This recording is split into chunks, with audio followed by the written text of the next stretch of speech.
We start with the usual suspects, the Ebonies, the Rosewood, and unfinished maple. Let's get started. If it's glossy like this, you do not need a pricey product to clean it. You just need a damp cloth.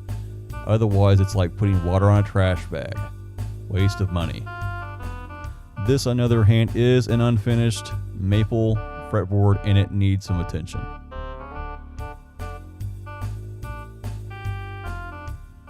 Some people have their fairy dust and other pricey products for these. Not necessary. We can get by pretty cheap. Eddie Van Halen, on the other hand, says you don't need to do anything. Just play, get it grimy, dirty. That's all it needs to condition it. If you don't agree, we got another way. Start off with 0000 steel wool from Home Depot or other places. If it's anything less than 4 zeros, it will damage your board. You'll also need some blue painter's tape. It will not stick to your paint. It will not remove paint. It will not hurt your finish. It is the good stuff.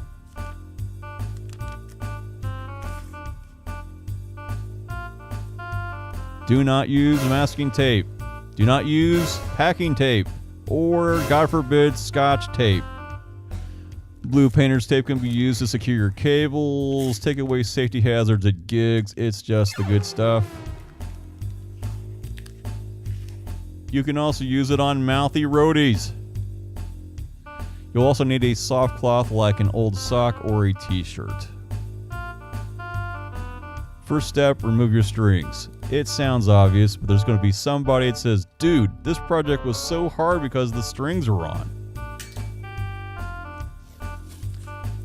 You're going to want to put this tape on any hole that you've got on the guitar, but especially the pickups with the magnetic poles. It's going to pick up every single shaving that comes from that steel wool. Take your time, do this right. It's going to save you a lot of headaches in the future when you do this. It's not going to hurt your finish, so don't worry where you put it.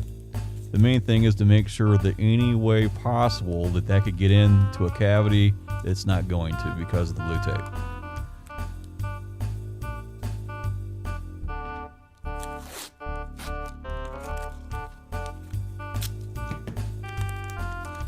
I have mini toggle switches with those little holes. That's a really bad place to get this metal shavings, so I'll make sure that's all taped up and good.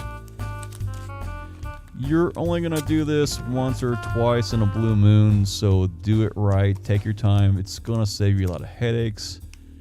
I also like to make sure that the trim cavity is also protected, plus all the little fine working parts on the trim itself. I don't want those gooked up, so I'm going to put a bunch of blue tape on those too.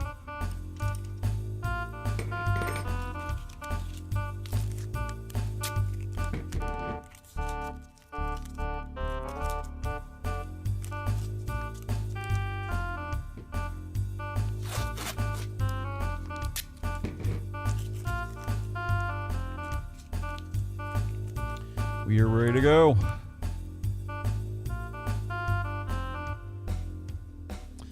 Start with going with the grain. Do not go against the grain, although it's tempting to do so. Don't be a gorilla. Very nice, easy. Take your time, or you'll damage the board anyway.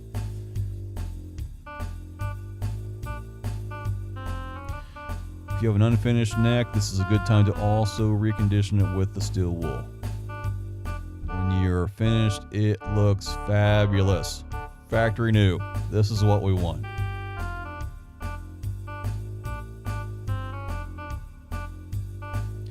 Check this out. This is all the shavings you saved yourself from getting the trim cavities and pickups and everything else.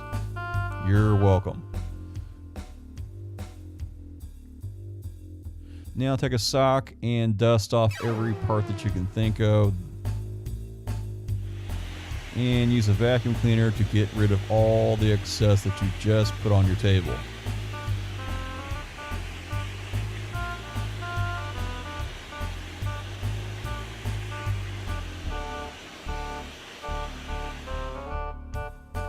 A lot of people can stop right here and don't feel a need to go forward, but if you're not one of those people, I have a product for you.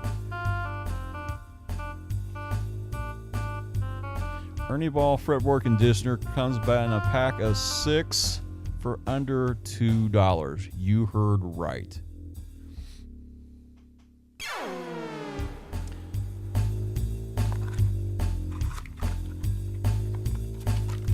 Seal for your protection. They have little moist towelettes. They smell like oranges.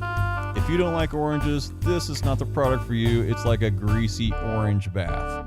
But it does an absolutely fantastic job if you don't mind oranges.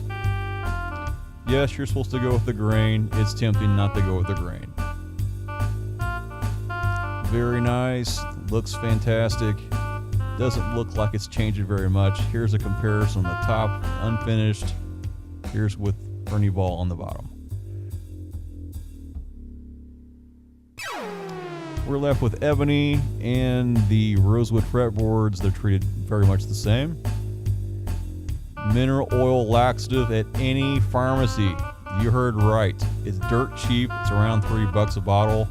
Lasts a really long time. When you hear of lemon oil guitar products, it's mineral oil with a, yes, lemon fragrance. That's what you're paying for. So if you don't want to throw your money away, you're just going for a lemon oil guitar polish, you need to go for this instead. Viva la différence.